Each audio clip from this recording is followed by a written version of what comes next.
Praise the Lord. நீதிமொழிகள் 12:25 சொல்லுகிறது, மனுஷனுடைய இருதயத்தில் உள்ள கவலை அதை ஒடுக்கும், நல்வார்த்தையோ அதை மகிழ்ச்சியாக்கும். அருமையான தெய்வ ஜனமே, இன்றைக்கும் கர்த்தர் சொல்கிறார், கவலைப்படாதிருங்கள். கவலைப்படுகிறதுனாலே ஒருவன் ஒரு முழத்தை கூட்டவோ குறைக்கவோ முடியாது.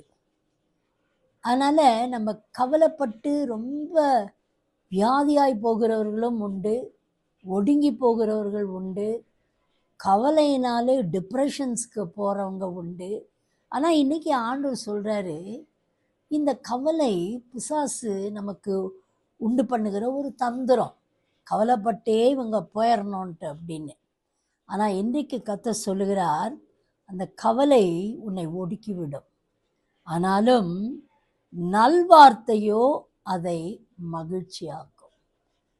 கர்த்தர் இன்னைக்கு தெளிவாக சொல்கிறார், உங்கள் குடும்பத்தை குறித்தோ பிள்ளைகளை குறித்தோ எந்தவித வேலை குறித்தோ உங்கள் வருமானத்தை குறித்தோ சொத்து பத்துகளை குறித்தோ எதை குறித்து கவலைப்படாதீங்க. ஆண்டவரை நாம் மகிழ்ச்சியாக்கும் பொழுது அவருடைய நல்வார்த்தை புறப்பட்டு வரும். அது அவரிடத்திலிருந்து மாத்திரமா அல்ல, யாரிடத்திலிருந்தாவது கர்த்தர் தன் வார்த்தையை அவர் அனுப்புவார். அது நம்முடைய அந்த கவலையை சந்தோஷமாய் மாற்றிவிடும். அதுதான் இன்றைக்கி ஆண்டவர் சொல்கிறாரு, மகிழ்ச்சியாக இருங்கள், கவலை இல்லாமல் இருங்கள், கர்த்தர் பார்த்து கொள்வார்.